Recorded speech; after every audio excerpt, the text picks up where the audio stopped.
Hello, this is Kristen, and I'm doing the live stream tutorial on makeup scars, and I'm really excited for this. This will be awesome. So, remembering how everything works is exciting. I have showcased a PowerPoint, and in the description for the live stream, I have two links. One is the PowerPoint that I made in Microsoft PowerPoint. The other is the Google Slides version. So whichever is easier for you, I've linked to them. Feel free to snag them and check them out, because it's all the things I'm going to talk about today. Sweet. So, one of the first things I want to say is I have a rule when I do a live stream is that be respectful, because there's going to be multiple people here. It's really important to respect all sorts of people and all the different people involved. I'm Kristen. I do special effects makeup for a live action role-playing game, Dystopia Rising, up in the Massachusetts chapter. It's pretty amazing, but there's all sorts of awesome ways you can use this. You can use this in cosplay, you could use this for theater, you could use this in other Dystopia Rising branches or other LARPs or whatever. Have fun with it, but respect anyone who is here and anything they might be saying. You know, it's kind of important. So, let's get started.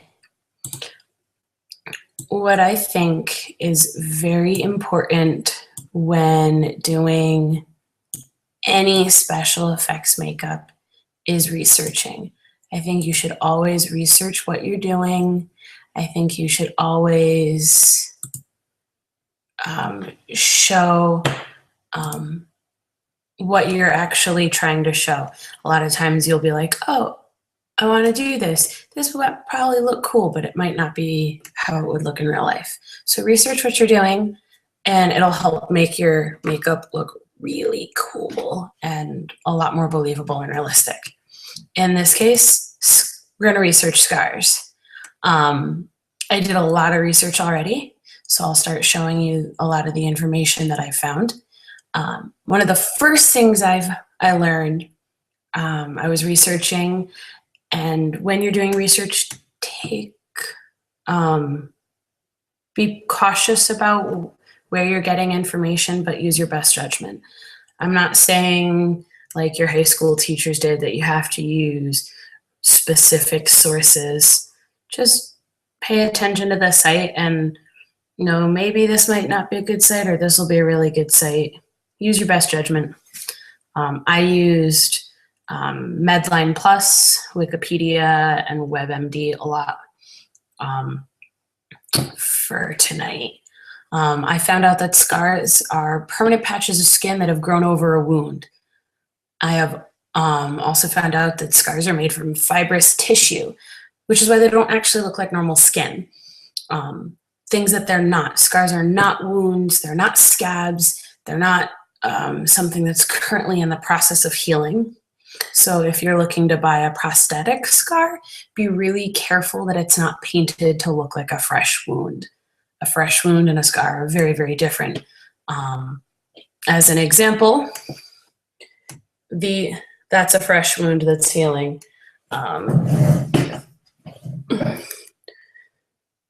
That's a fresh wound that's healing. A lot of these other dots up here, like the white ones, those are scars. Those are already healed over. So those are important things to just to know.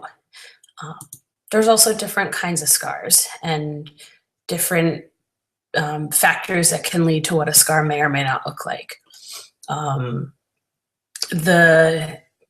deep the wound is. Does it go just in the top layer of skin? Does it go deep into the skin? Does it go all the way into the muscle?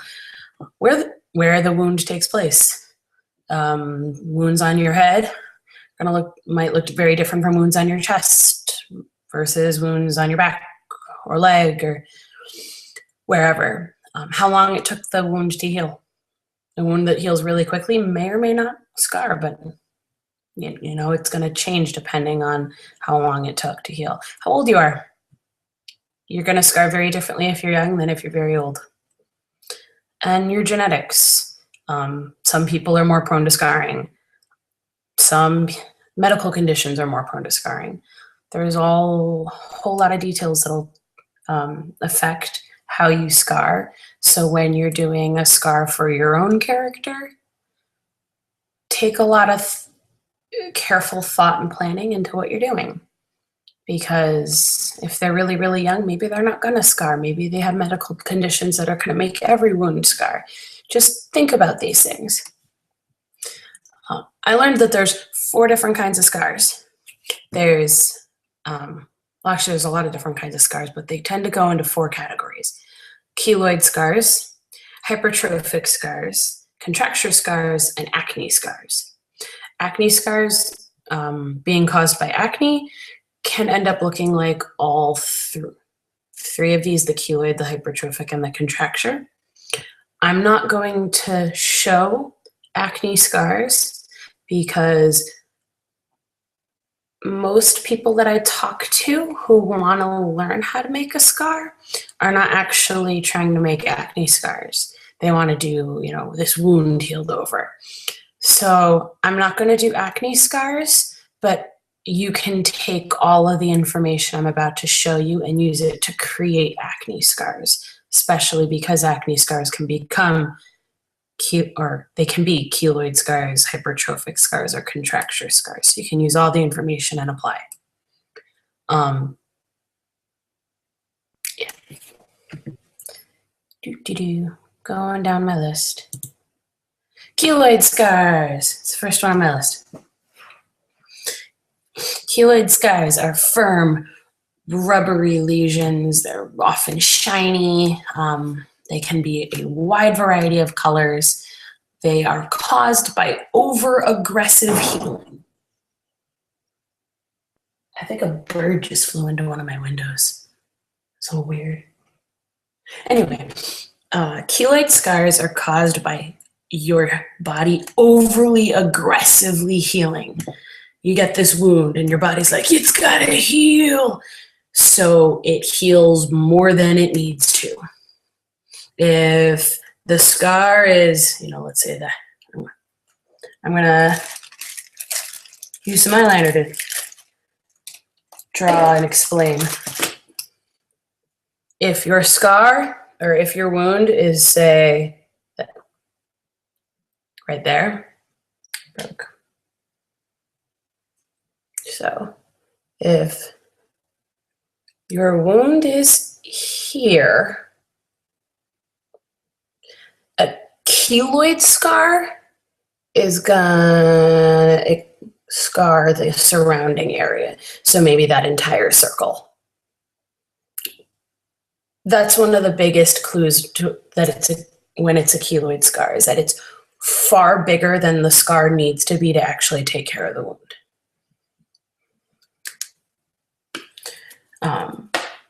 So anytime you have a keloid scar, it's going to be much, much bigger than the wound actually was. It's also interesting that they are most common among people with darker skin. So if you're someone with darker skin and you're considering scars for your character, consider keloid scars. There's a higher chance that your body would naturally produce a keloid scar and it would look really natural on you. And they look really cool. Let me show you some examples of keloid scars because they're really cool. Keloid scars. Google is my best friend when researching. Okay. View image. Showcase item. I'm learning all these really cool features, so I'm really excited. Show item. So under showcased features, I just added a keloid scar on someone with lighter skin, it's a bright red. You can see it's raised up a good bit. It's got a really cool shape. I kind of like it. The coloring is really interesting to me. So, but the biggest thing is you can see that it is very raised up from the skin. Another example. Paste. Enter. Here it goes. Show item. So the newest example I just gave is a keloid scar on darker skin, especially because they are more common in darker skin. Again, you can see it's very raised up, very raised away from the skin. So it's a really interesting thing to think about and consider, and is a lot of fun to try and create. I'm going to hide those for now. And go on to my next kind of scar. Hypertrophic scars. Hypertrophic scars are very similar to keloid scars. They're going to be raised up again. They're very commonly red in color, which is something I found very interesting. And the difference between a hypertrophic scar and a keloid scar is that they're much closer to the size of the injury. A keloid scar is bigger than the injury. A hypertrophic scar is about the same size as the injury. But like a keloid scar, it's still raised up. So let me show you some pictures of that.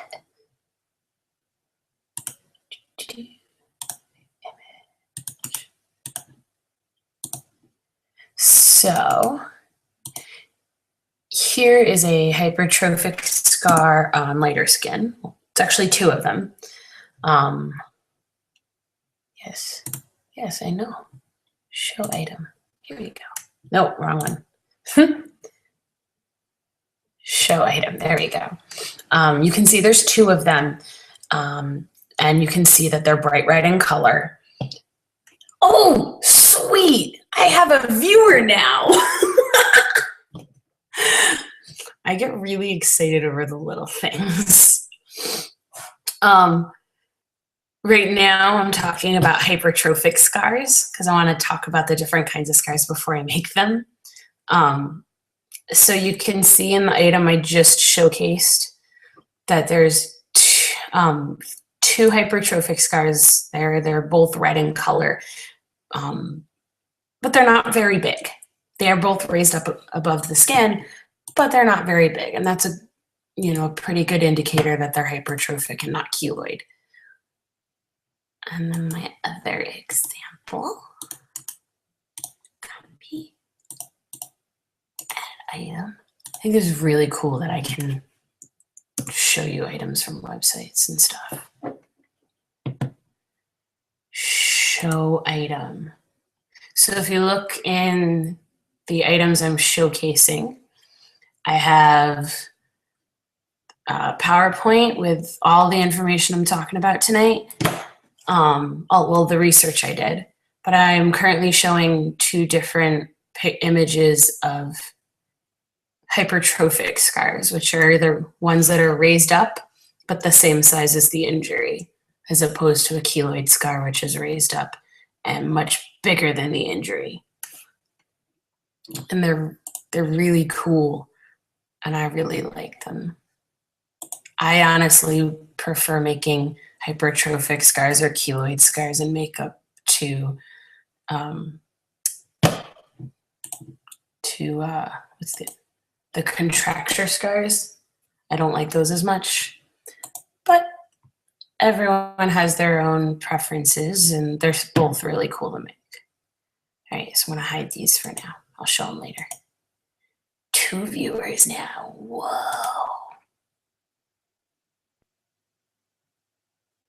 If you guys have any questions as I'm going along, feel free to ask. I will absolutely try to answer them as we go. So right now I'm going through the research that I have been doing while making scars, because I think researching is really important to help with makeup. So the third kind of scar is a contracture scar. This is when your skin tightens up as it heals. This is the one where instead of the skin raising up, it indents. One thing that I found really interesting when I was researching this is contracture scars. While they can be caused by lots of different things, second and third degree burns almost always lead to contracture scars. I found that really interesting. So that's something to consider if your character or the character, or whatever you're trying to portray has had some serious burn going on. It might heal to a contracture scar. So let me show you some contracture scars. Where's some good contracture scar pictures? Good contracture scar pictures. Why are they so hard to find? Where's the one I used earlier? There it is. Click. Copy. Add item. Paste. I really love that I can showcase items to actually show you what I'm trying to talk about. That is really cool. Hide those. So I've just showcased a contracture scar in the shoulder. You can see where it's all pinched together and the skin is kind of sinking in. It's a really cool look.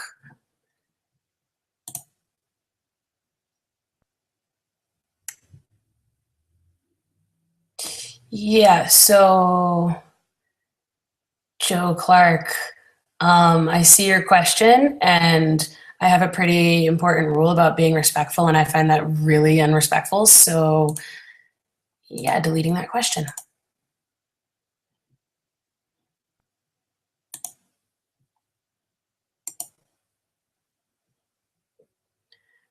All right, back to contracture scars. So I showed you a contracture scar in the shoulder.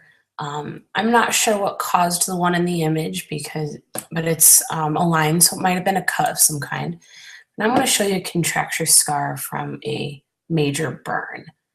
I'm not going to show you one that's as bad as it can get. They can get really bad. So warning, if you're researching contracture scars or scar images, which if you're doing scar makeup, you should totally be researching this. But warning, it can get kind of gruesome looking. I'm not going to show you one that's super, super gruesome because they're gonna get pretty gross. And I don't want to gross anyone out. I don't really like doing that. Well, I don't want to gross people out without lots of warning. I'll gross them out in my zombie game. But then they're expecting that. Contracture burn scars.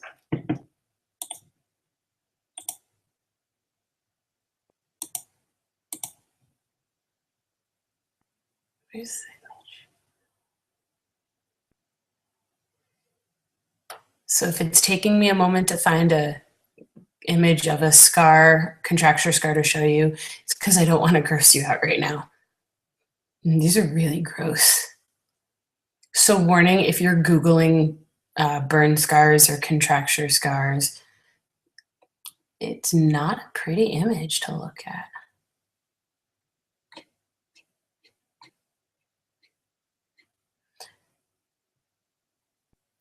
Well, I'm having trouble finding one that is not super gross at the moment. And like I said, I don't want to gross people out at the moment. I did find one earlier that I put on the PowerPoint that I've showcased. So feel free to look there. It's not super gross. Can't find it again though, so I don't have the ability to link it for you. So, I've talked about different kinds of scars. I've talked about keloid scars, hypertrophic scars, and contracture scars. So now we get to talk about the fun stuff, making it out of makeup. You have different options. I'm going to show you the ones that I have done myself. I'm not going to show you ones that I don't know because I don't know them. However, there are more options than what I'm showing you. You're not restricted to what I'm showing you. Don't feel like you're restricted to what I'm showing you. So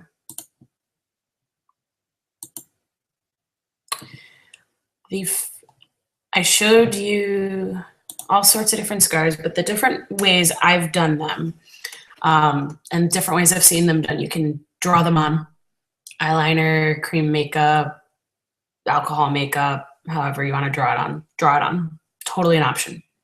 You can use rigid collodion. You can use latex and cotton, or latex and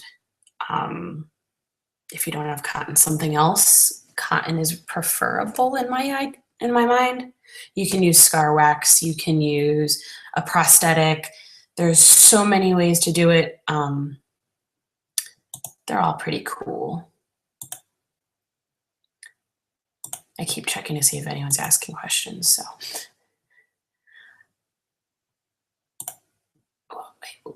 yeah, there. See if anyone's asking questions. Nope, not yet. You are welcome to ask questions and, comment, guys. Just remember, be respectful. So drawing on scars. I'll start with that one.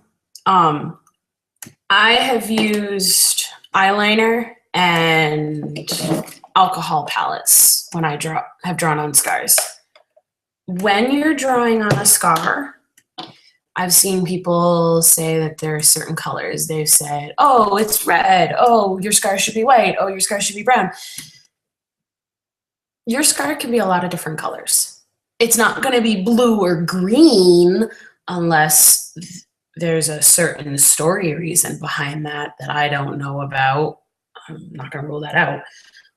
But when you're thinking about the color of your scar, one of the best things you can do is look at the scars you already have. I've got a lot of scars on my arm, so I'll tend to go to my arm. I have a lot of scars that are white and a lot of scars that are brownish. I don't have a lot of scars that are red. So when I am making a scar for myself, I'll tend to stick to white, such as with a white eyeliner, like this one from NYX. I really like NYX. I think they got a really great product.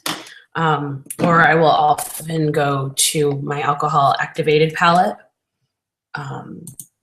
My favorite color to use for scars on my skin when I'm using my alcohol palette is I go to my Necromania palette, though I'm sure if you're really awesome at blending colors, you could use the special effects, the FX palette by Skin Illustrator. I'm not amazing at blending colors, so I'm not going to use these colors to make my scars because they're not going to look great if I'm doing it, because I'm not great at blending colors. But if you're great at blending colors, that could work. So I use the Necromania palette by Skin Illustrator when I'm drawing them on. For me, I like to use Ghastly for when I'm drawing a scar on my own skin, because on my own skin, like I said, a lot of my scars tend to be really light, almost white color. So Ghastly has that color for me. And when I'm using Skin Illustrator, I'll take my brush I'll take my alcohol, my 99% isopropyl alcohol, and I have a mirror this time, by the way, so I'm not using the camera as my mirror. And I will draw my scar on. That is a super, super basic way to do it, drawing it on. You can do it with eyeliner as well. I would have to sharpen the eyeliner to show you.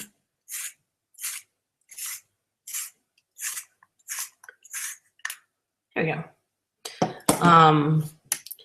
If you are someone who your scars are more brown, you can use brown eyeliner. If you are someone who your scars are more red, you can use lip liner. Those are all options. But again, my scars on me tend to be more whitish in color, so I'm going to stick to white. And again, you can just draw that on. I don't like the way it looks with white eyeliner on me, which is why I tend to go to the Skin Illustrator. That is the super easy 5-minute and you're done option. Because not all scars are raised up or sunken in. But maybe you don't want to do super easy. Maybe you want to do something a little more complicated. Maybe you want it to be raised up. Maybe you want it to be sunken in and depressed. This is not a good option if that's what you want. If you want a contracture scar, one that is sunken, your best option is rigid collodion. Mayron makes rigid collodion. I currently do not have any because I do not like rigid collodion. But it is in a bottle similar to this size. This is not rigid collodion, by the way. And what you do is you would figure out the coloring of your scar, use a little eyeliner, you maybe use some cream makeup and a brush, and draw out your scar, and you paint the rigid collodion on. When you use rigid collodion, you should use some kind of barrier first between your skin and the collodion. Collodion is a chemical that is very often used in photography and not in the makeup side of photography. It was actually used in helping develop the photos. There's flexible collodion and rigid collodion. Rigid, it's a very stiff product, but it is actually pinching your skin when it dries. And if you don't put a barrier between your skin and it when you go to remove it, you could hurt yourself. So you're going to want some kind of barrier product. Barrier spray is a great option to use first. I like L'Oreal Infallible. I discovered this through a friend of mine at the Renaissance Fair. She used this and got makeup to stay in a downpour. This stuff is amazing. So you'll spray your barrier on, you'll draw your scar in, you'll paint the rigid collodion on. The more layers you paint onto your scar, the deeper the effect, the deeper that crease will look. You should not wear rigid collodion all day. It is dangerous for your skin. You should also, trying to think how to word this, rigid collodion is stiff in nature. So if you want it on your face, one, your eyes are not going to like that. They don't like the chemicals in it and the fumes from it, and they get all watery and they hurt if it's near it. But your face is full of muscles that move a lot, like your cheeks and your forehead. Forehead, not so much, but you still have muscles that move in here. And there's so many muscles and things that move in your face that rigid collodion doesn't really like to be on your face. Because when you go to move, the rigid collodion will peel off because you're moving and the rigid collodion doesn't want to move. Those are things to think about. That said, rigid collodion can make some really cool looks. If you're using rigid collodion for a scar, I mean, it can look really, really cool. I'm trying to find an image that shows you what a scar, you know, a makeup scar with rigid collodion might look like. Here we go. Copy. So I'm showcasing a new image for you guys. Paste. It's loading. Show item. So I just showcased a image to a woman who did a scar on her cheek and nose right under her eye with rigid collodion. You can see how it made the contracture scar, how it's sunken in. I'll show you the contracture scar again so you can see. Right. So you can see the contracture scar and the rigid collodion makeup scar, how they're both sunken into the skin, and it looks really cool. Just know that, again, you got to be really careful when using rigid collodion, and when it's not so great to use on your face because it's going to peel off, and you shouldn't keep it on all day. Another thing to keep in mind is when using rigid collodion, you shouldn't use rigid collodion. Let's say I used it right here. And because I shouldn't keep it on all day, I peel it off, right? I shouldn't put it on there in the same spot the next day. It's overuse in one spot can actually cause actual wounds and scars to show up, and you don't really want that. We want to make it look like you're scarred, not actually scar you. So just rigid collodion is a great option. Just be really careful using it. Okay. Other scar options. Latex and cotton. All right. This one is fun to use, but can take a little while to dry. So I've got liquid latex, and I'm going to use cotton ball. I used this when I wanted to make a keloid scar or a keloid scar or a hypertrophic scar. I just, like I said, the downside is doesn't dry so quickly, but it is fun to do, and latex is fun to work with. So, sponge, latex, and I'm gonna put it up here. The plus side to using latex when you're making a scar is that latex is flexible. So you can use it on your face and have it bend and move. I keep forgetting I have a mirror now. I don't need this entire cotton ball. If I was making a keloid scar, it might look neat. I don't know, but I don't want a keloid scar that big. I want to make a hypertrophic scar. Maybe I got a cut on my forehead. So I'm going to take a little bit of cotton. And I'm going to twist it up because I want it to have I want it to be raised up, but I want it to be a hypertrophic scar in this case, so it's not bigger than the wound that caused it. A keloid scar, remember, is bigger than the wound, whereas a hypertrophic scar is the size of the wound. And I want the hypertrophic scar this time. So I'm gonna twist it up. It's not perfect, but now I got a strand here, and my forehead is a little sticky because I put the latex on it already. A little more.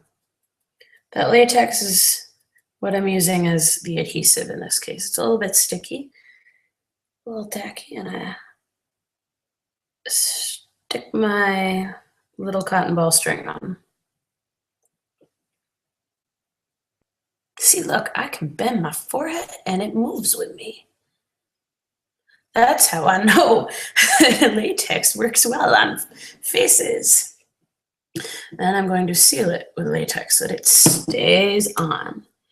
The downside to this method is that cotton, when wet with latex, needs to dry before you can paint it.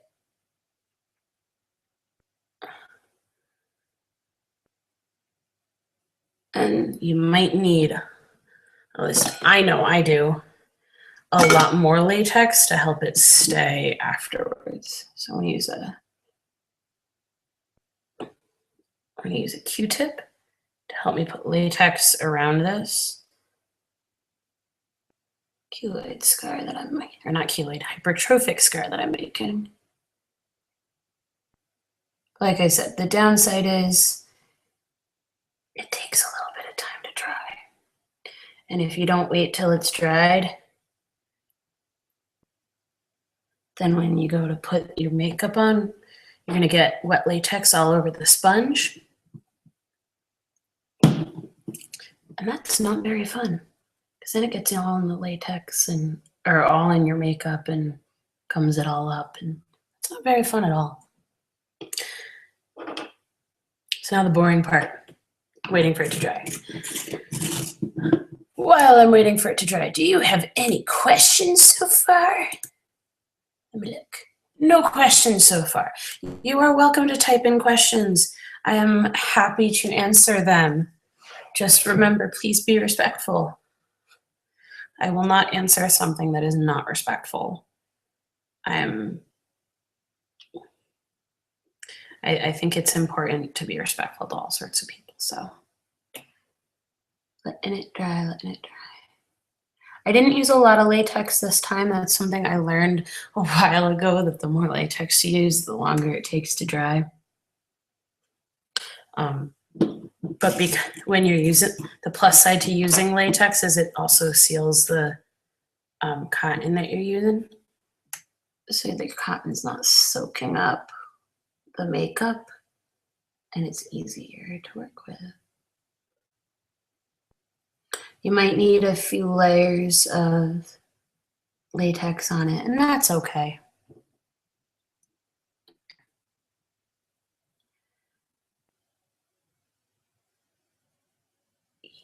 There we go. And while it's drying, I'm going to show you the hypertrophic scars again, so you can see what I'm working on. What? Oh, that was my phone reminding me that I'm late to my live stream. That's really funny. Especially because I wasn't. So here is my attempt at my keloid scar right now. Or not keloid, hypertrophic scar. Keloid scar would be much bigger and could be a variety of colors. Because this is a hypertrophic scar, it is going to be reddish in color. I keep checking to see if it's dry. It's not quite dry yet. That's the hardest part, is waiting for it to dry. It's my least favorite part too. While I'm waiting, I'm going to look for my makeup to paint it with. You can use alcohol activated palettes again, alcohol activated makeup. It's expensive, and I'm not going to use that right now because It is expensive, and it's like working with watercolor. I'm going to use a bruise stack. This is by Cinema Secrets. I really like Cinema Secrets. They're really good quality. I would compare them quality-wise to Ben Nye, to their bruise wheel. So I really like Cinema Secrets. And Cinema Secrets you have a chance of finding at a Halloween store. So, of course, I gotta be able to open it.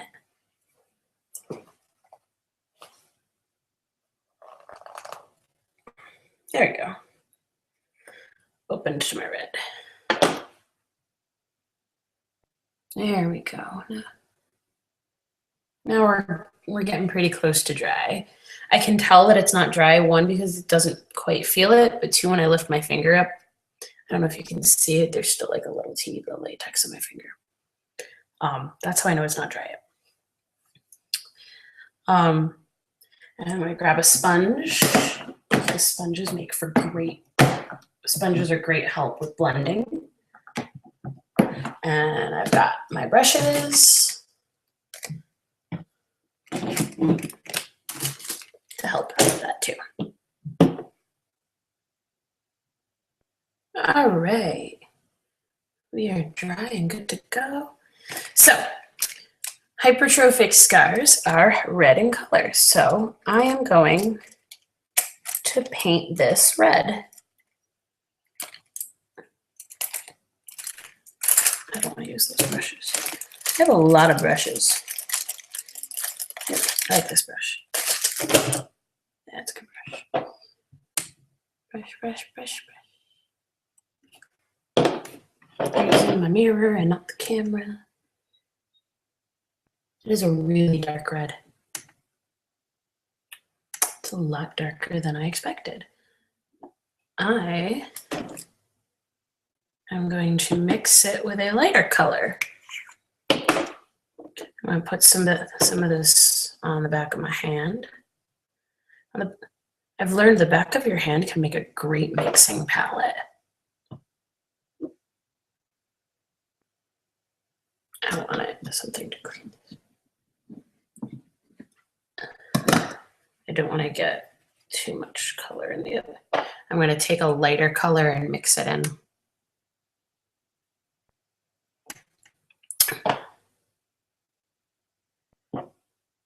And I think that'll help because this is a really, really dark red and I don't think that's, oh yeah, that's better. That's much better. Yeah.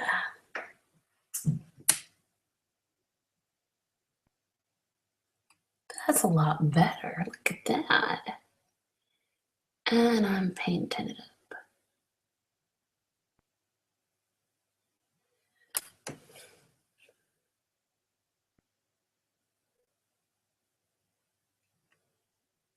It's at moments like this that I wish we could fast forward real life or like montage real life.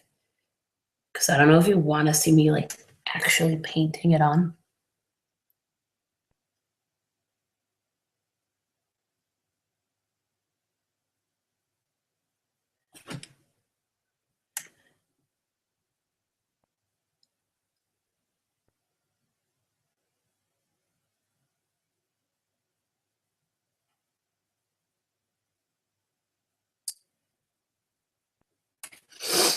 All right, definitely not finished yet, but it's got my reddish color.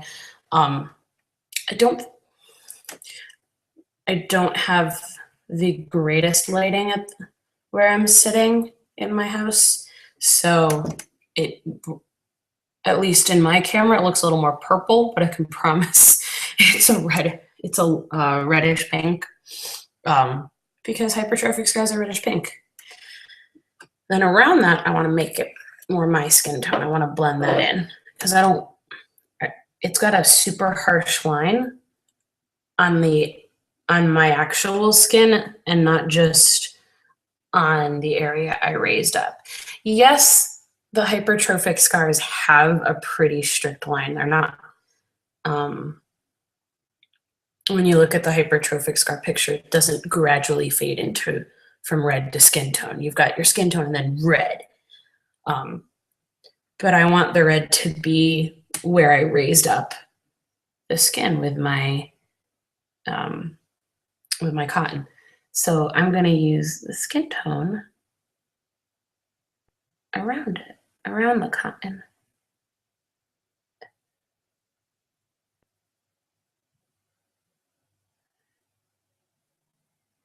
Yay, skin tone around. The other plus side to using the skin tone around it is then, if you can tell, which I know you can, it's super shiny on my face wherever the latex was. So by putting makeup over the rest of the latex, it can help get rid of that super shine, because I really don't like super shine on my face.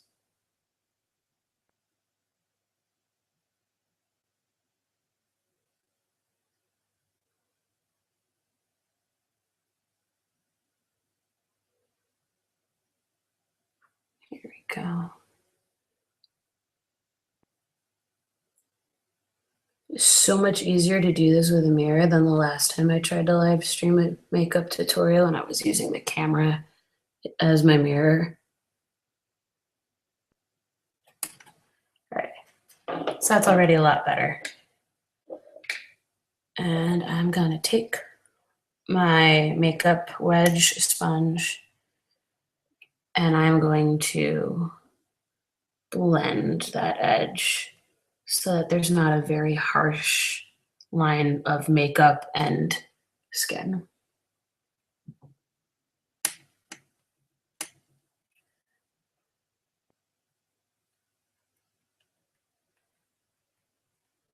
A little bit.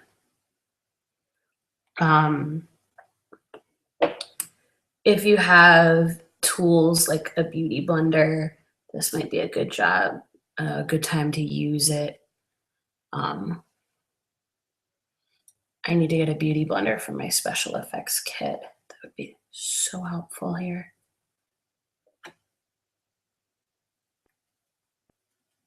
There you go.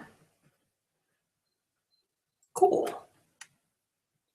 And like I said, look, it can move with me. And that's awesome. Any questions so far? Nope, no questions yet. That's fair. Don't forget, you are always welcome to ask questions. And now that I've got this awesome effect on, I want to seal it with a setting powder. I want to use a setting powder first. You can go right to setting spray if you want. I like my NYX Mineral Matte Finishing Powder. I think it helps make it look a little bit more natural, in my opinion. But you don't need a lot.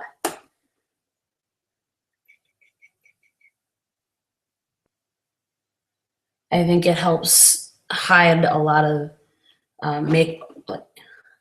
like if you've got a little bit that's not amazingly blended, I think it helps fix that. And it also helps it stay. The other way you can help it stay is, again, setting spray when you're done.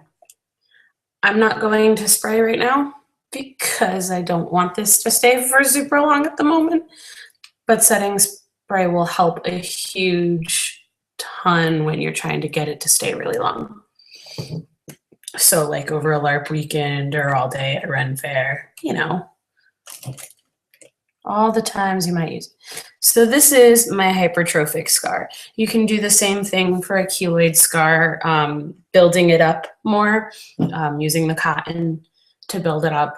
But I didn't really want to build it up because I wanted a hypertrophic scar. If you are someone with darker skin tone, this is a really good scarring method to use because darker skin tones tend to get keloid scars more. The other reason this is great is it works well on your face. I can, look, the scar moves with my face. If I had put rigid collodion up here, it would not be moving this well. And the act of scrunching my eyebrows would start peeling the rigid collodion off. You can use rigid collodion. I just wouldn't recommend it on the forehead. You can also use scar wax. Where did I put my scar wax? It's right here.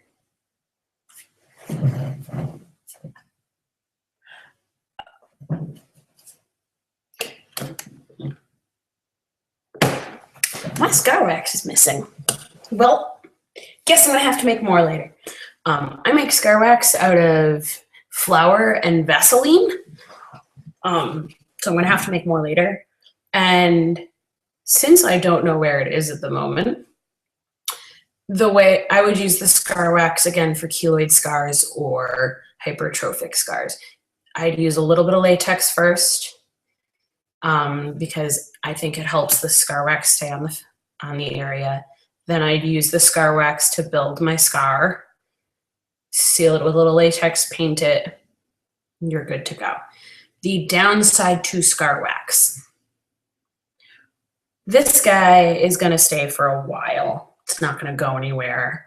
I have used the cotton and latex method to last an entire LARP weekend. Scar wax, if you nudge it, if I forget it's on my face and I go to itch, I will tear it right off. Scar wax does not stick around long. You can use scar wax to make a keloid or hypertrophic scar, but it's not gonna stick around long. You can also use scar wax to make a, I cannot remember the name of it.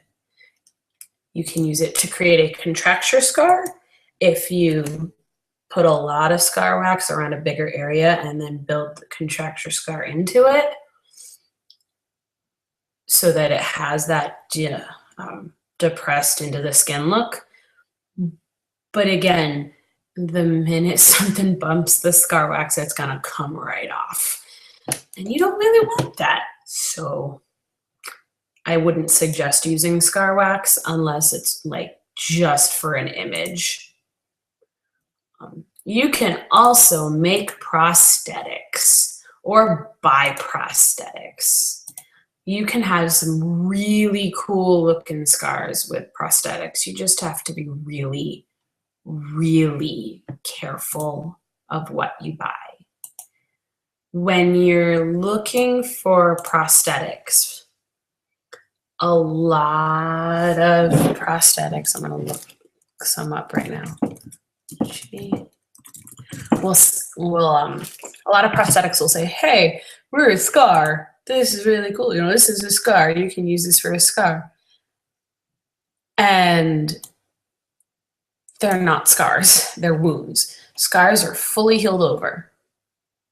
That's the thing to remember. Scars are fully healed over.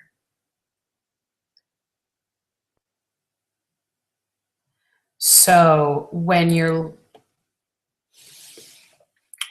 are making scars, you don't want them to look like they are a fresh wound. And a lot of scar prosthetics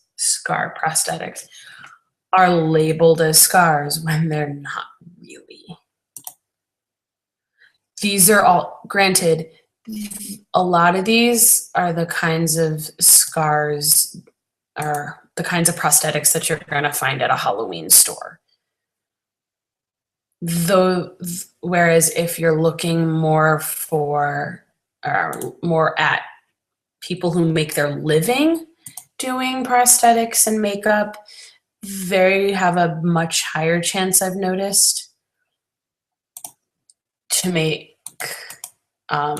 actually label it correctly as this is a wound, this is a cut, this. So for example, I'm gonna showcase an item here. Paste. Hide that. Hide that. Enter. So I'm showcasing an item right now. When it loads, Good load. Where is it? What? Where'd it go? Paste. Enter. There it is. Show item. So I just linked to you a scar set of prosthetics. Notice how they're all bloody. Those are not scars. They look really cool. They're great wounds. You could totally use them for wounds. I don't know how good they are, but they're not scars. So those are things to just pay attention to when you are looking for scar prosthetics. That said, you can absolutely find good scar prosthetics and have some really cool looking stuff. I actually made a scar prosthetic a while ago. I find a picture for you guys. It's the first prosthetic I ever made, so I apologize if it's not the most amazing. I was making a keloid scar, to be specific, but a keloid scar of a knife. And it was a knife cut on the face.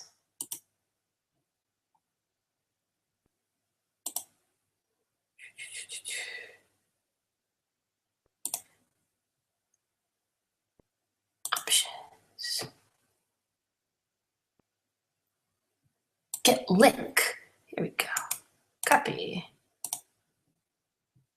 So that was my first prosthetic scar. Show item. This is the very first prosthetic scar I ever made. Again, it's in showcased items. I don't know if you can see it or not. I hope you can. And it's a keloid scar that I was making, which is why it's raised up. It's rather big and bumpy. It's not as thin as the knife would actually have been. And for me, I actually have keloid scars, so I know that on me, a keloid scar is pretty much my skin tone, which is why I have it the color that it is. That said, if I were making it a hypertrophic scar shaped like an R, then it would be the more red color that I have up here. So you can absolutely use prosthetics. The other cool thing about prosthetics is you can use them for bigger burns. You can use them for oh my gosh, this name is. You can use them for contracture scars, for hypertrophy. You can use them for any type of scar you want to use, which is really, really cool. There are lots of different ways to make scars beyond that, but these are the methods that I have used and that I know. What not to do. Please never, never, never use Sharpie or permanent marker of any kind to make a scar. Seriously, if it's not meant to go on your skin, please don't ever use it. I know someone who got a chemical burn. You're trying to use Sharpie to make a scar, and she did Sharpie and rigid collodion, and she burnt her arm. Please, if it's not meant to go on your skin, never use it on your skin. That's a huge safety thing. So yeah, those are the things I know about making scars. Do you have any questions? Please ask any questions you have. I'm going to hang out for a little bit, but if you have a question, please ask. Now's the time to do it. Or say hi. You can say hi too. Because I don't want to end before anyone's had a chance to ask a question. I know I only showed you 2 specific effects, but I tried to make sure to explain a bunch. I I did link to I did link to the PowerPoint I used. So feel free to download it. You guys are awesome. My one friend who I know for a fact is here. You are very awesome. And I'll see you guys later. Bye.